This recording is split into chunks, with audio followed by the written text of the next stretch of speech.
नमस्कार साथियों, आप सभी का स्वागत है। कल हमने आरपीएससी असिस्टेंट प्रोफेसर 2021 का पेपर हल किया था। आज हम राजस्थान पब्लिक सर्विस कमीशन 2016 का जो समाजशास्त्र का सेकंड पेपर हुआ था कॉलेज लेक्चरर का, उसको हल करने का प्रयास करेंगे। इसमें आज मैंने दो टॉपिक लिए हैं। एक टॉपिक है सोशल रिसर्च यानी सामाजिक अनुसंधान, और दूसरा टॉपिक है इंडियन थिंकर यानी भारतीय सामाजिक विचारक। तो कुल 100 प्रश्न आज इस प्रश्न पत्र में हल करेंगे। तो आज ये जो आज की हमारी क्लास है वो आपके लिए बहुत ही इम्पोर्टेंट रहने वाली है। इसमें आपको पता चलेगा कि किस प्रकार प्रश्न है वो रिपीट होते हैं और किस प्रकार से प्रश्न है वो पूछे जाते हैं। तो स्टार्ट करते हैं प्रश्न नंबर 1 से। किसने कहा कि विज्ञान का अर्थ वैज्ञानिकता से है? प्रश्न नंबर 1 कि विज्ञान का अर्थ वैज्ञानिकता से है, ये किसने कहा? ये वाहिट ने कहा। प्रश्न नंबर 2 है कि निगमनात्मक तार्किकता पहले किसके द्वारा विकसित की गई? सर्वप्रथम निगमनात्मक तार्किकता किसके द्वारा विकसित की गई? प्राचीन ग्रीस के द्वारा। ये प्रश्न महत्वपूर्ण है क्योंकि जैसे अगर ये प्रश्न है आपको कहीं भी किसी भी वीडियो में नहीं मिलेगा। इसका कारण है कि कुछ क्वेश्चन ऐसे होते हैं जो जानबूझकर ऐसे डाले जाते हैं जो पहले किसी एग्जाम में नहीं पूछे जाते हैं। प्रश्न नंबर 3 है कि निम्नलिखित में से कौन पार्सन्स के प्रतिमान चल का तत्व नहीं है? तो कौन नहीं है? इन्होंने कुल 5 प्रकार के दो या द्विविधा बताए थे बनाम, या तो ये या फिर ये, या तो सार्वभौमिक होगा या विशिष्ट होगा, या व्यक्तिपरक होगा या वस्तुपरक होगा।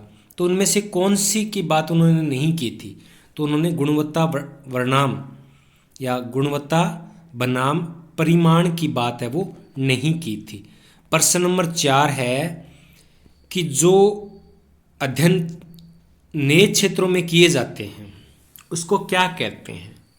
तो उसको क्या कहते हैं? मैंने बार बार बताया है कि जब नए क्षेत्र होते हैं उनकी जानकारी हमें नहीं होती है तब किस प्रकार का अनुसंधान किया जाता है? तब अन्वेषणात्मक प्रकार का अनुसंधान किया जाता है। जब विषय की जानकारी बहुत कम होती है, हम कोई अनुमान नहीं लगा सकते, यानी कि हम हाइपोथेसिस उपकल्पना का निर्माण नहीं कर सकते पहले, तो वो अनुसंधान कहलाता है अन्वेषणात्मक अनुसंधान।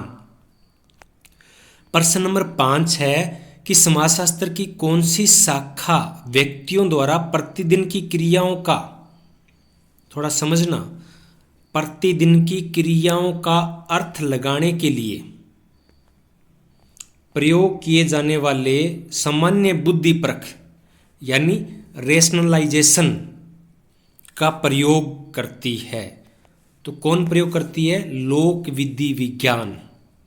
कौन प्रयोग करती है? एथनोमेथडोलॉजी।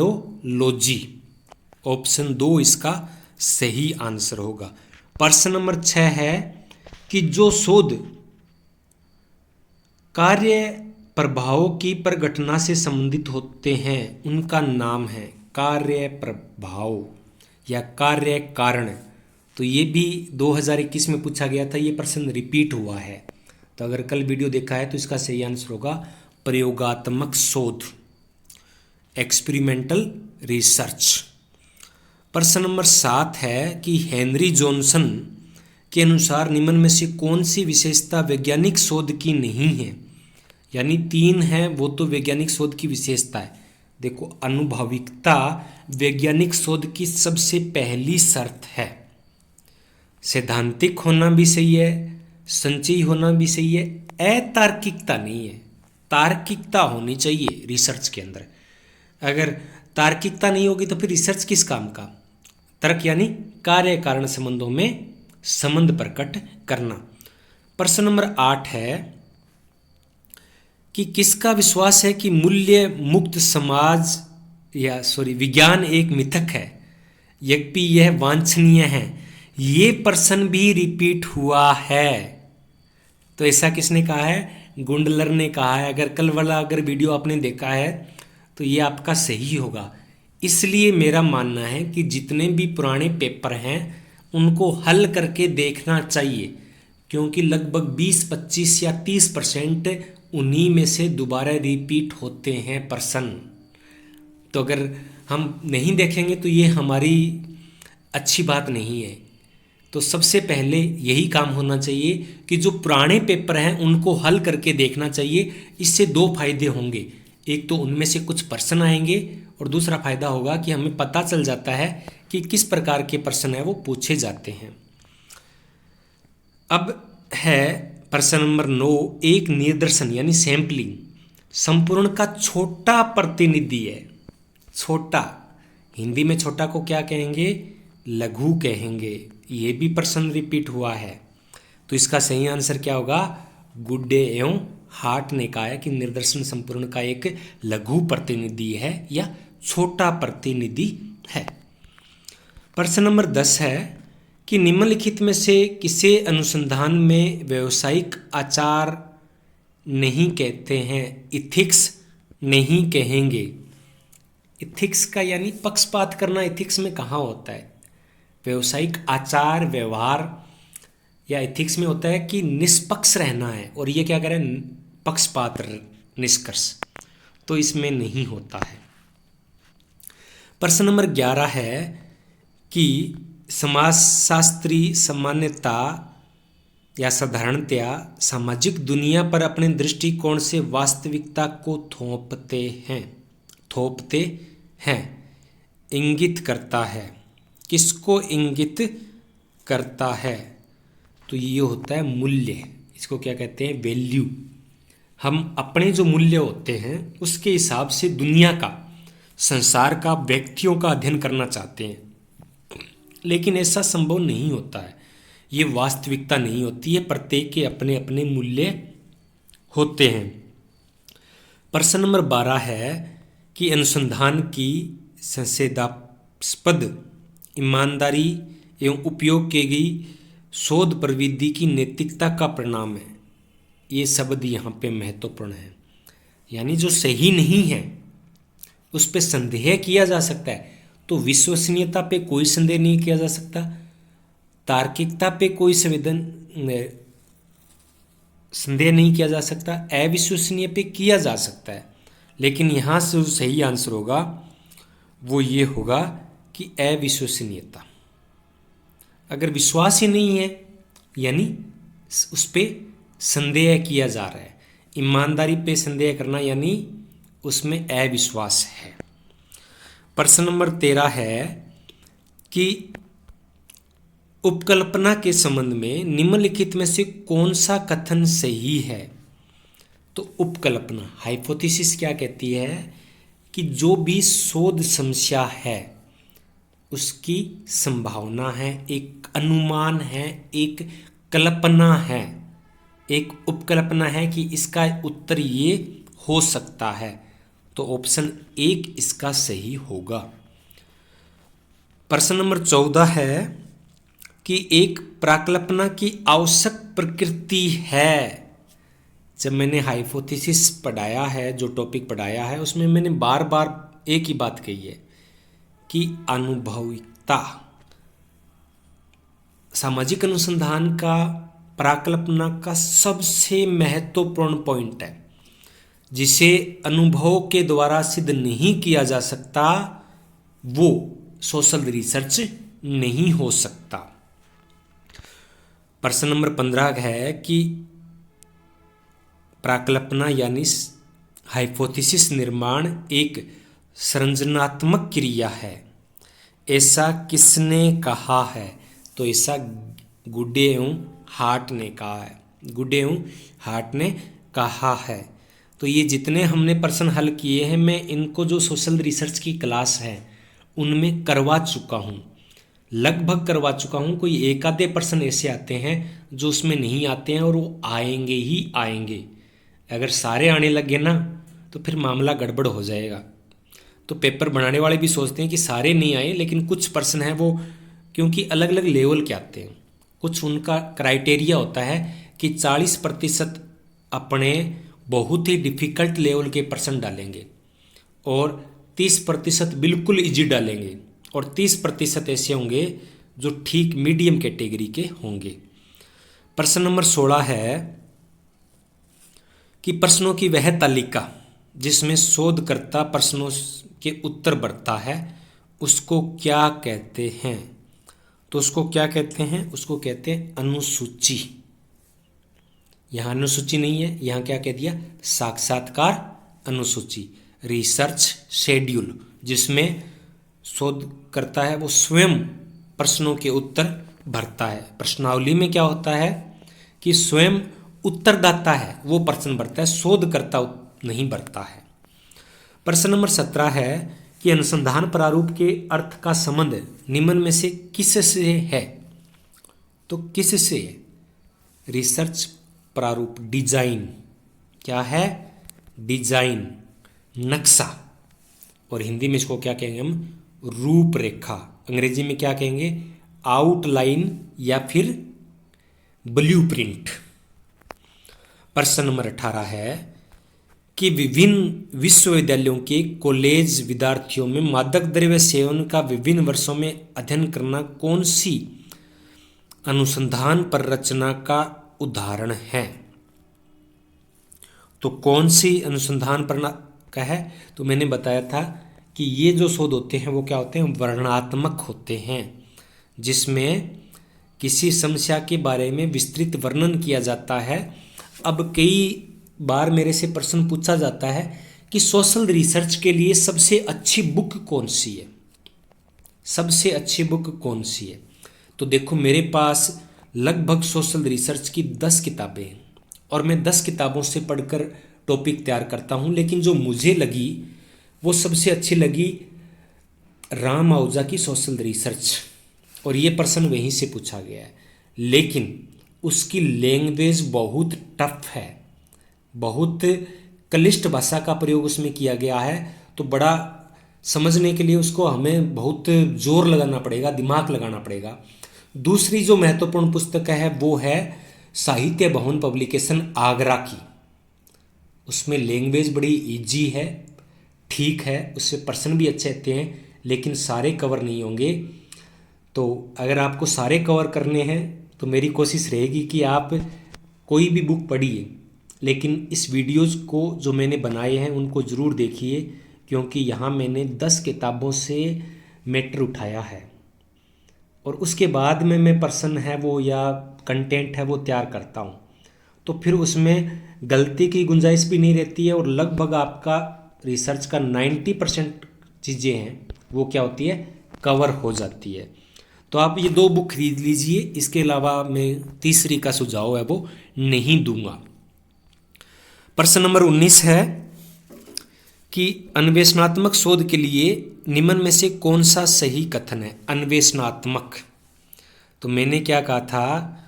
बार बार मैंने कहा था कि जब शोधकर्ता को किसी विषय के बारे में बहुत कम जानकारी होती है, यानी सीमित ज्ञान होता है, तब ये रिसर्च है वो की जाती है। तो इसमें क्या है कि मुद्दे के बारे में शोधकर्ता को सीमित ज्ञान होना। आगे है प्रश्न नंबर 20 कि समाजशास्त्रीय शोध में प्रयोगात्मक प्ररचना के अग्रणी एवं आधिकारिक कौन हैं? तो कौन है? स्टुअर्ट चैपिन है। कौन है? स्टुअर्ट चैपिन हैं, जिन्होंने प्रयोगात्मक जो रिसर्च डिजाइन है उनमें पहली बार उनका है वो वर्णन किया था। प्रश्न नंबर 21 क्या कहता है कि निम्नलिखित में से निर्दर्शन यानी सैंपलिंग में पक्षपात होगा ही होगा? देखो, देव निर्दर्शन में नहीं होगा, जनगणना या सहगणना विधि में तो कोई चांस ही नहीं है निर्दर्शन में, यानी सभी इकाइयों को ले लिया तो फिर कहाँ पक्षपात होगा? जनसंख्या के सभी भाग यानी सभी विशेषताओं को या सभी समूहों को शामिल कर लिया तो भी नहीं होगा। गैर देव लोग यानी अदेव, नॉन रैंडम में पक्षपात होगा ही होगा। प्रश्न नंबर 22 कि अनुसंधान प्रक्रिया में की जाने वाली निम्न गतिविधियों का सही क्रम है। यानी जो रिसर्च हम करते हैं उसका आपको चरण बताने हैं, सही क्रम बताने हैं। तो सही क्रम क्या होगा? क्या होगा सही क्रम? कि तथ्य संकलन करना है, फिर उनका संसाधन करना है और फिर उनका विश्लेषण करना है। ये सही क्रम होगा। निम्न में से उपकल्पना के लिए क्या सही नहीं है? हाइपोथेसिस के लिए क्या सही नहीं है? देखो, विवेकपूर्ण कथन होना चाहिए, व्याख्यात्मक यानी कार्य कारण संबंधों की स्थापना होनी चाहिए, सत्यापित कथन है। अगर उसकी बात करें सत्यापित कथन की, तो यानी पहले से ही वो सिद्ध है, तो फिर हमें उपकल्पना की आवश्यकता ही क्या है? उपकल्पना तो एक अस्थायी कथन है जो स्वयं के विवेक से तैयार किया गया, जो संभावित है, हो भी सकता है, नहीं भी हो सकता। अभी उसको सत्यापित करना शेष है, सत्यापित किया नहीं है। प्रश्न नंबर 24 कि एक विस्तृत शिक्षित जनसंख्या से सूचनाएं एकत्रित करने में सर्वाधिक उपयुक्त विधि है। सर्वाधिक उपयुक्त विधि कौन सी है? शिक्षित की बात आ जाती है, शिक्षित और अशिक्षित की बात आ जाती है तो प्रश्नावली। शिक्षित के लिए अगर अशिक्षित होता तो प्रश्नावली किसी काम की नहीं थी। देखो, ये वही पेपर है जिसमें मेरा असिस्टेंट प्रोफेसर में चयन हुआ था, और एग्ज़ाम की बात है, रिटर्न की बात है, मैंने पूरे राजस्थान को टॉप किया था।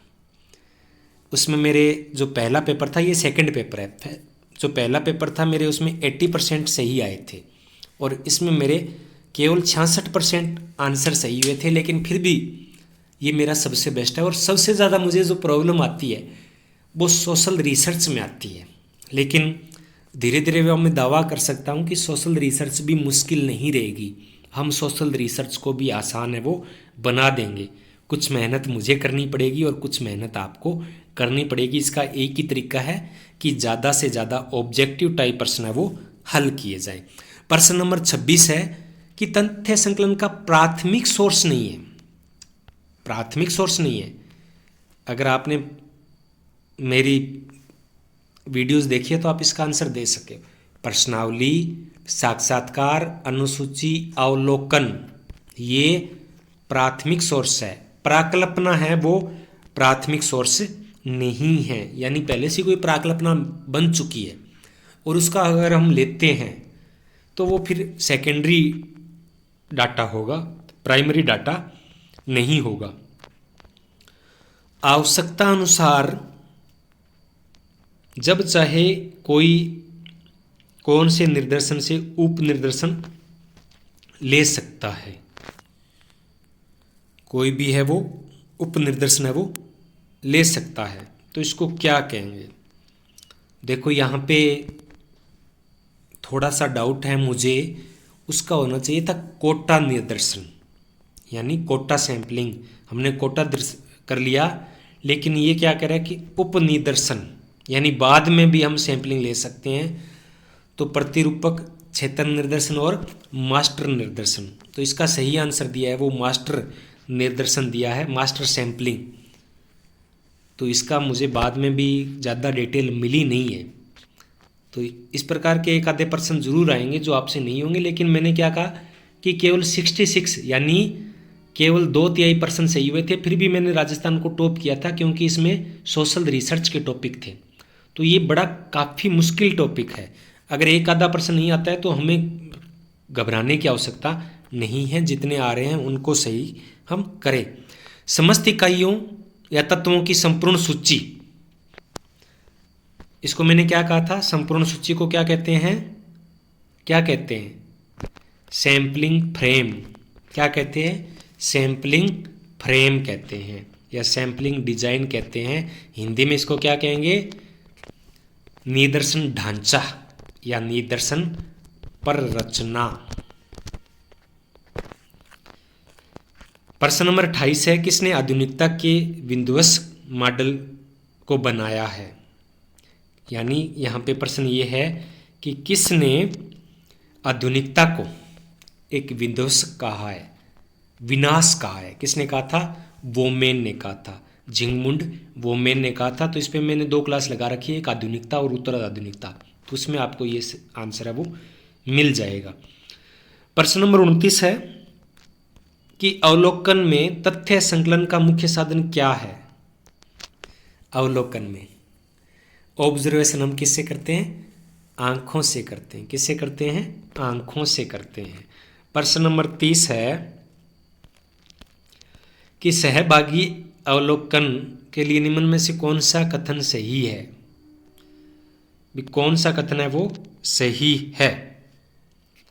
तो यानी उसमें अवलोकन करता है वो स्वयं भागीदार होता है, इसीलिए तो इसको क्या कहते हैं? सहभागी, यानी भाग ले रहा है वो उनके दिन प्रतिदिन के जीवन के अंदर। नव प्रकार्यात्मकता का विकास निम्न में से किसके द्वारा किया गया था? नव प्रकार्यवाद, न्यू फंक्शनलिज्म। तो अलेक्जेंडर का तो नाम है ही है, अलेक्जेंडर का तो नाम है ही है। इनके साथ किनका नाम है? पी कोलोमी का है। किनका है? पी कोलोमी का है, कोजर का नहीं है। कोजर क्या है? संघर्षवादी विचारक है। क्या है? संघर्षवादी विचारक हैं। प्रश्न नंबर 32, अगर आप यहाँ तक पहुँच गए हो तो आज 100 प्रश्न आप पूरे हल करना। आपको बहुत कुछ सीखने को आज मिलने वाला है, क्योंकि आज हम पूरी डिटेल के अंदर चर्चा करेंगे, टाइम चाहे कितना भी लग जाए। प्रश्न नंबर 32 है कि साक्षात्कारकर्ता के लिए साक्षात्कार की निरंतरता की कोई समय सीमा नहीं है, यानी टाइम लिमिट नहीं है। अब टाइम लिमिट में होता है कि हमें 10 मिनट के अंदर 10 प्रश्न पूछते हैं, उसमें हम क्या पूछते हैं? यस या नो। तो वो क्या होता है? वो संरचित होता है। जब टाइम लिमिट नहीं होती है तो उसमें क्या होते हैं? खुले प्रश्न होते हैं। क्या होते हैं? खुले प्रश्न। कि बताइए आप भारतीय समाज के बारे में क्या सोचते हैं? तो हो सकता है वो 2 लाइन में बताए, हो सकता है वो 10 लाइन में बताए। तो ये क्या होता है? असंरचित, अनस्ट्रक्चर्ड इंटरव्यू होता है। प्रश्न नंबर 33 है कि केंद्रीय साक्षात्कार में सभी उत्तरदाताओं में से निम्न में से क्या समान होता है? क्या समान होता है उनमें? समान अनुभव। ये जब हम इंटरव्यू को पढ़ेंगे तब इसके बारे में डिटेल से चर्चा करेंगे।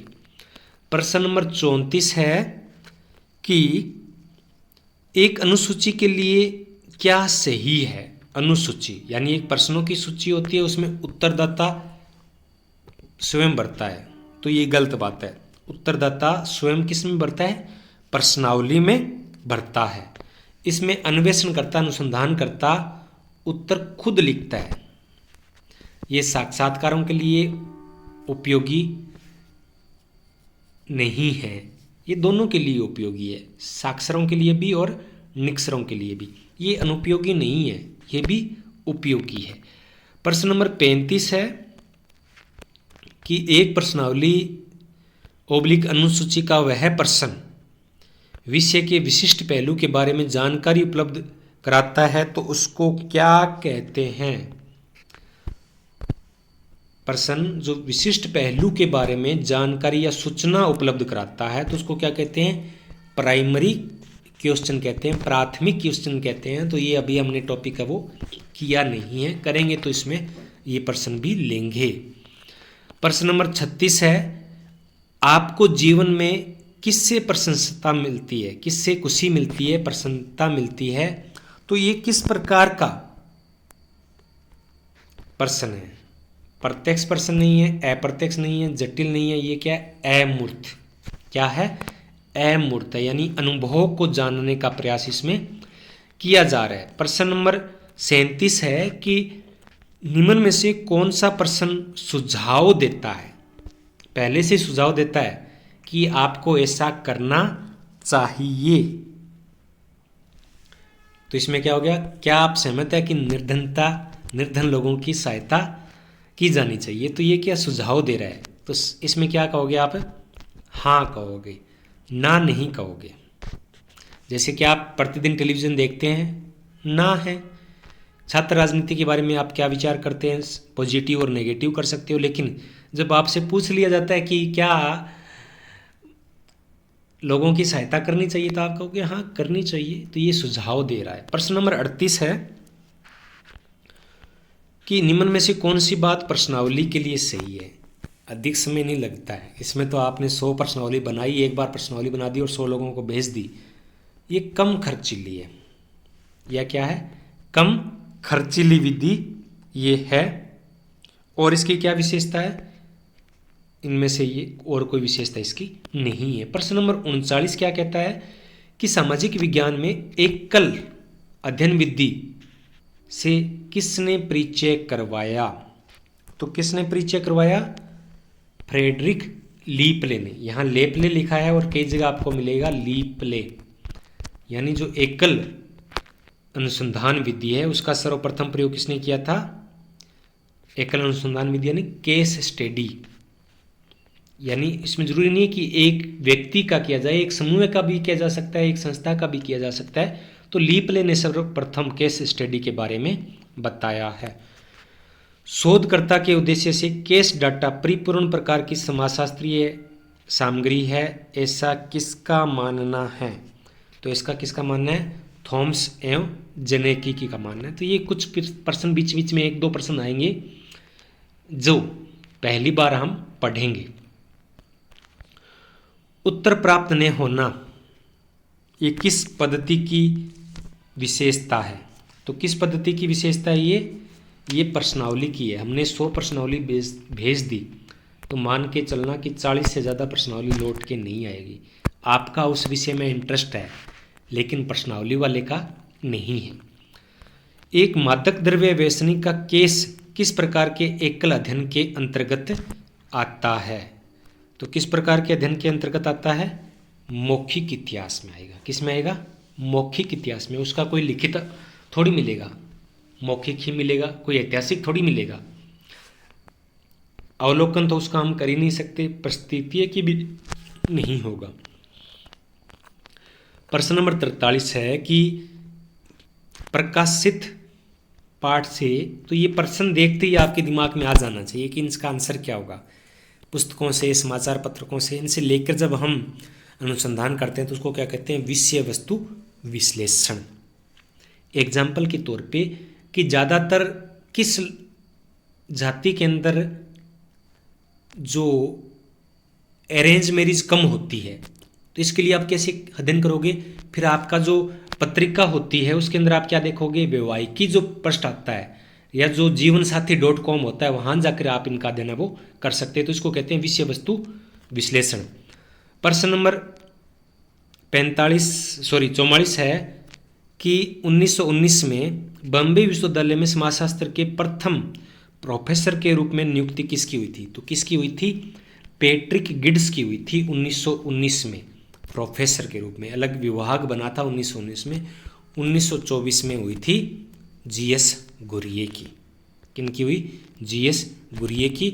और एमएन श्रीनिवास जीएस गुरिये के शिष्य रहे हैं। प्रश्न नंबर 45 है कि सामाजिक परिवर्तन के विषय में पुस्तक है वो लिखी गई है एमएन श्रीनिवास के द्वारा। वो कौन सी पुस्तक है? तो social change in India. Social change in India, इस पुस्तक में इन्होंने सामाजिक परिवर्तन और संस्कृतिकरण, पश्चिमीकरण, लौकिकीकरण की पूरी चर्चा की है। तो ये प्रश्न बहुत बार पूछा जा चुका है। तो आप social change in modern India MN Srinivas की सबसे महत्वपूर्ण पुस्तक है, वो मान सकते हैं। Sociology at the cross road पुस्तक किनकी है? क्रॉस रोड ये है टी.एच. मार्शल की। किनकी है? टी.एच. मार्शल की। इंडियन सोशियोलॉजिकल सोसाइटी के प्रथम अध्यक्ष कौन हैं? तो ये तो आपको पता ही होगा, प्रथम अध्यक्ष कौन है? ए.एम. शाह है। इंडियन सोशियोलॉजिकल सोसाइटी के प्रथम अध्यक्ष है वो कौन है? कौन है? ए.एम. शाह है? नहीं, 1952 में इसकी स्थापना हुई थी और इसके प्रथम अध्यक्ष थे वो जीएस गुरिये थे, गोविंद सदाशिव गुरिये थे। आगे है कि प्रारंभ में पैट्रिक गेट्स ने समाजशास्त्रीय अध्ययन में कौन से अध्ययन थे वो प्रारंभ किए थे? तो उन्होंने सामाजिक जीवन एवं पर्यावरण और मुख्य रूप से जो नगरीय अध्ययन है उनकी शुरुआत है वो की है। प्रश्न नंबर 49 है कि भारत में समाजशास्त्र के विस्तार का प्रारंभिक दौर किस वर्ष से माना जाता है? तो वास्तविक जो दौर है वो किस वर्ष से माना जाता है? 1919 से माना जाता है। कैसे माना जाता है? 1919 में जब बम्बई विश्वविद्यालय में पैट्रिक गिड्स के नेतृत्व में एक पृथक विभाग की स्थापना है वो की गई थी। Field work and the field पुस्तक है वो किन के द्वारा लिखी गई है? तो एम.एन. श्रीनिवास, ए.एम. शाह और राधा स्वामी के द्वारा लिखी गई है। प्रश्न नंबर 51 है कि जी.एस. घुरिये ने कैम्ब्रिज में किससे प्रशिक्षण प्राप्त किया? किससे प्रशिक्षण प्राप्त किया? तो जी.एस. घुरिये ने कैम्ब्रिज विश्वविद्यालय में 2 लोगों से पीएचडी किया था। उनमें से एक का नाम है H.R. रिवर्स। 2 लोग और हैं जिनसे जी.एस. घुरिये काफ़ी प्रभावित हैं।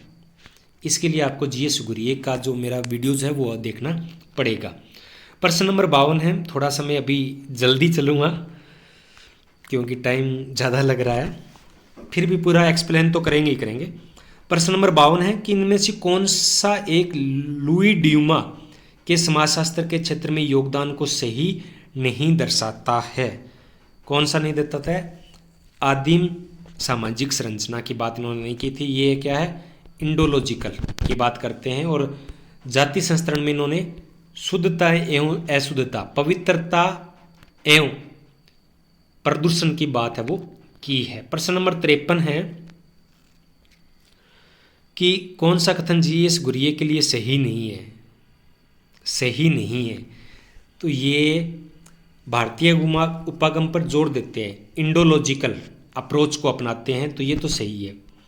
ये सिद्धांत एवं पद्धति शास्त्र के कट्टर थे, ये भी सही है। इन्होंने गांवों, कस्बों, समुदायों का अध्ययन किया, ये गलत है। इन्होंने क्षेत्रीय कार्य पे आग्रह नहीं किया, ये सही है। प्रश्न नंबर 54 है कि जनजातियां कुछ नहीं है, पिछड़ी हुई हिंदी है। जनजातियों को पिछड़ा हुआ हिंदू किसने कहा था? जी.एस. घुरिये ने कहा है। किन्होंने कहा है? जी.एस. घुरिये ने कहा है। प्रश्न नंबर 55 है कि निम्न में से किसने अध्ययन में संरचनात्मक प्रकार्यात्मक उपागम का वो प्रयोग है वो किया है? तो किसने किया है संरचनात्मक प्रकार्यात्मक का? एस.सी. दुबे ने किया। यहाँ एम.एन. श्रीनिवास आता तो भी वो सही होता। प्रश्न नंबर 56 है कि marriage and family in Mysore पुस्तक के लेखक कौन हैं? तो marriage and family in Mysore, Mysore का अध्ययन किन्होंने किया था? एम.एन. श्रीनिवास ने किया था। किन्होंने किया था? एम.एन. श्रीनिवास ने किया था 1940 से 42 के बीच में, और ये इनकी पहली पुस्तक थी। इनके एमए का शोध था, ये रिसर्च थी। प्रश्न नंबर 57 है कि एक श्रेष्ठ समाजशास्त्री लुई ड्यूमा किस देश से थे? लुई ड्यूमा मुख्य रूप से किस देश के निवासी थे? Germany, France, Britain, America. किसके निवासी थे? फ्रांस के निवासी थे लुई ड्यूमा। तो ये ज़्यादातर जो लुई है ना, ये फ्रांस के ही हैं। फ्रांस की क्रांति हुई थी 1789 में, तब उसका राजा कौन था? लुई 16वां। तो लुई जो शब्दावली है वो फ्रांस की है, आप समझ जाना कि ये ज़्यादातर लोग हैं वो फ्रांस के ही हैं। प्रश्न नंबर 58 है कि एस.सी. दुबे ने किस गांव का अध्ययन किया था? तो एस.सी. दुबे ने समीरपेट गांव का अध्ययन किया था। उन्होंने इस आधार पे 2 पुस्तकें लिखी थी, एक एन इंडियन विलेज, एक भारतीय गांव 1955 में, और इंडियाज चेंजिंग विलेजेज 1958 में। इन्होंने ये अंतर अनुशासन विधि का प्रयोग था वो किया था। प्रश्न नंबर है 59, 59 नंबर कि एम.एन. श्रीनिवास ने किस आधार पे है जोर दिया था? तो मैंने क्या कहा था? संरचनात्मक प्रकार्यात्मक है वो एम.एन. श्रीनिवास की मुख्य अध्ययन विधि रही है। प्रश्न नंबर 60 है कि एजिल का सिद्धांत है वो किसने प्रतिपादित किया? तो एजिल का सिद्धांत है वो किसने प्रतिपादित किया था? पार्सन्स ने प्रतिपादित किया था। 4 विशेषताएं इसकी बताई थी, तो पार्सन्स वाले वीडियो में आपको ये चीज़ें मिल जाएगी। आगे है प्रश्न नंबर 61, एम.एन. श्रीनिवास द्वारा प्रतिपादित वो अवधारणा जो भारतीय सांस्कृतिक व्यवस्था में परिवर्तन की प्रक्रियाओं को समझाती है, तो उसको क्या कहते हैं? तो उसको क्या कहते हैं? उसको संस्कृतिकरण एवं पश्चिमीकरण कहते हैं। ये दोनों अवधारणाएं एम.एन. श्रीनिवास ने दी। प्रश्न नंबर 62 है, होमो हायरार्किक्स पुस्तक है वो किन की है? जो आपको 3 ऑप्शन दिखाई दे रहे हैं, ये तीनों की नहीं है। चौथा ऑप्शन क्या है? लुई डुयूमा की है। इसी में इन्होंने जाति संबंधी अध्ययन है वो किए हैं। प्रश्न नंबर 63 है, modernisation and development a search for alternative paradigm, development, sociology and development, modernisation of development, ये पुस्तकें किन की है? ये है एस.सी. दुबे की। किन की है? एस.सी. दुबे की। प्रश्न नंबर 64 है कि इंडियन सोशियोलॉजी रिफ्लेक्सेशंस एंड इंट्रोस्पेक्शंस पुस्तक के लेखक कौन हैं? तो इस पुस्तक के लेखक कौन हैं? टी.के. ओमान और पी.एन. मुखर्जी। अब आगे है प्रश्न नंबर 65 कि 1936 में इंडिपेंडेंट लेबर पार्टी की स्थापना किसने की थी? तो ये तो आपको पता ही होगा, डॉक्टर भीमराव अम्बेडकर ने इस पार्टी का गठन है वो किया है। प्रश्न नंबर 66 है 66, डीपी मुखर्जी अपने आप को क्या कहलाना पसंद करते थे? मार्क्सोलॉजिस्ट, मार्क्सवादी। क्या कहलाना पसंद करते थे? मार्क्स शास्त्री। हिंदी में इसको क्या कहेंगे? मार्क्स शास्त्री। मार्क्सवादी कहलाना पसंद है वो नहीं करते थे, क्योंकि इन्होंने उसकी अध्ययन विधि को लिया था। प्रश्न नंबर 67 कि डीपी मुखर्जी के में से क्या कथन है वो सही है? डीपी मुखर्जी से कौन सा कथन सही है? कि वे सर्वेक्षण से नहीं जुड़े थे। वो सर्वेक्षण से नहीं जुड़े हुए थे, ये सही कथन है। उनको आराम कुर्सी का आलोचक कहा जाता था। प्रश्न नंबर 68, लखनऊ में डीपी मुखर्जी के समकालीन कौन से थे? कौन कौन थे? राधा कमल मुखर्जी और डी.एन. मजूमदार। डी.एम. मजूमदार ये इनके समकालीन थे। और इनको तीनों को क्या कहते थे? डीपी मुखर्जी, राधा कमल मुखर्जी और डी.एन. मजूमदार को त्रेई की उपमा दी गई है लखनऊ विश्वविद्यालय में। 1922 में इन्होंने डीपी मुखर्जी ने यहाँ पढ़ाना है वो प्रारंभ किया था। प्रश्न नंबर 69 है कि सामाजिक संरचना और प्रक्रियाओं के अध्ययन में मार्क्सवादी विधियों को लागू किया, तो किसने किया? यहाँ पे डीपी मुखर्जी का नाम नहीं है, ए.आर. देसाई का नाम है। किनका है? ए.आर. देसाई, डीपी मुखर्जी भारत में प्रमुख मार्क्सवादी विचारक हैं। प्रश्न नंबर 70 है कि ए.आर. देसाई के अनुसार धर्म एवं कर्मकांड कहाँ से उत्पन्न होते हैं, कहाँ से विकसित होते हैं? कहाँ से उत्पन्न होते हैं और कहाँ से विकसित होते हैं? अर्थशास्त्र में। इनके पीछे है वो अर्थशास्त्र का बहुत बड़ा रोल है। ए.आर. देसाई के दृष्टिकोण में भारतीय राष्ट्रवाद को किस परिप्रेक्ष्य से विश्लेषित किया जाता है? तो मार्क्सवादी, और मार्क्सवादी विचारधारा कौन सी थी? द्वंद्वात्मक थी। कौन सी थी? द्वंद्वात्मक, वाद प्रतिवाद और संवाद। प्रश्न नंबर 72 कि रामकृष्ण मुखर्जी, ये देखो R.K. मुखर्जी, रामकृष्ण मुखर्जी को भी R.K. मुखर्जी कहा जाता है और राधा कमल मुखर्जी को भी कहा जाता है, लेकिन उन्होंने रामकृष्ण मुखर्जी ने कुल 6 गांव का अध्ययन किया था। 6 विलेज ऑफ बंगाल इनकी पुस्तक थी। तो इन्होंने किस का उपयोग किया था? मापने का। मापना किस में होता है? मात्रात्मक में होता है। ऑप्शन 2 सही है। प्रश्न नंबर 73 है कि रामकृष्ण मुखर्जी से संबंधित नहीं है, तो इन्होंने ग्रामीण अध्ययन किया था। ईस्ट इंडिया कंपनी का उदय और पतन के बारे में अध्ययन किया उन्होंने। भारतीय समाजशास्त्र का समाजशास्त्र विकसित किया था। सामाजिक मूल्य, सोशल वैल्यू किसने बताए थे? आर के मुखर्जी ने। लेकिन कौन से आर के मुखर्जी ने? राधा कमल मुखर्जी ने। प्रश्न नंबर 74 है कि इरावती कर्वे के अनुसार इनमें से कौन सा एक भारतीय सामाजिक संरचना का मुख्य स्तंभ नहीं है? तो उन्होंने संयुक्त परिवार तो बताया था, लेकिन उन्होंने एकांकी परिवार, न्यूक्लियर फैमिली या नाभिकीय परिवार है वो नहीं बताए थे। उन्होंने 3 विशेषताएं बताई थी भारतीय सामाजिक संरचना की: जाति व्यवस्था, संयुक्त परिवार और ग्रामीण समुदाय। प्रश्न नंबर 75, एक संयुक्त परिवार में रहने की दृष्टि से सदैव उत्साहित समूह रहा है, हर समय वहां कुछ रुचिकर होता है, ऐसा किन्होंने कहा? तो संयुक्त परिवार की बात है वो किसने की? इरावती कर्वे ने विशेष तौर से की है। आईपी देसाई ने भी की है, लेकिन उन्होंने कुछ अलग प्रकार से इसकी चर्चा वो की है। प्रश्न नंबर 76 है कि the family in India critic essays पुस्तक है वो किन्होंने लिखी है? तो वो किन्होंने लिखी? एएम शाह ने लिखी। किन्होंने लिखी? एएम शाह ने लिखी है। प्रश्न नंबर, और कई बार पूछ लिया जाता है द फैमिली इन इंडिया पुस्तक इनकी है, तो ये भी एएम शाह की यही पुस्तक है। प्रश्न नंबर 77 है कि नातेदारी संरचना, इनके जाल, संबोधन एवं संगठन का अध्ययन किसके द्वारा नहीं किया जाता है? तो ये किसने कहा? ये एन.आर. सेठ ने कहा है। किन्होंने कहा? एन.आर. सेठ ने। प्रश्न नंबर 78 78 महत्वों का इतिहास, सब अल्ट्रन हिस्ट्री पुस्तक के रचनाकार कौन है? तो कौन है? रणजीत गुहा। कौन है? रणजीत गुहा। यहाँ पे अंबेडकर जी होते तो भी उनका नाम आता। प्रश्न नंबर है 69 कि नव मार्क्सवादी निम्न में से किसका प्रतिनिधित्व करते हैं? तो किसका प्रतिनिधित्व करते हैं नव मार्क्सवादी?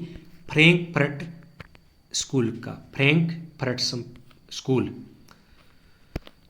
आगे है, एन के बोस ने आधिकारिक रूप से एक विषय पर लिखा है जो कि अपने हद से बहुत प्रिय था। वो कौन सा विषय था एन के बोस का? एन के बोस का वो विषय था मंदिर शिल्प। ओडिशा के अंदर इन्होंने अध्ययन किया था। और मैंने एन के बोस के बारे में कई बार एक क्लास लगाने की सोची है, कंटेंट भी तैयार किया, लेकिन अभी वो क्लास मेरी तैयार नहीं हो पाई है। तो काफ़ी कुछ पढ़ा है उनके बोस के बारे में, लेकिन उनके बारे में कभी किसी क्लास में चर्चा करेंगे। प्रश्न नंबर 81 कि समाजशास्त्रीय जर्नल जो लगभग अकेले उनके बोस के द्वारा संपादित किया गया है, तो कौन सा है वो? Man in India. Man in India. NK Bose जिस उपागम के अनुयायी थे वह उपागम कौन सा है? तो वो क्या है? संरचनात्मक प्रकार्यात्मक है, मेलोवंस्की वाला। प्रश्न नंबर 83 सुरजीत सिन्हा। सुरजीत सिन्हा का नाम आते ही आप भूमिज जनजाति याद कर लीजिए। सुरजीत सिन्हा भूमिज जनजाति। प्रश्न नंबर 84 84 सुरजीत सिन्हा ने अपने विश्लेषण में किसका वर्णन है वो नहीं किया है? तो किसका वर्णन नहीं किया है?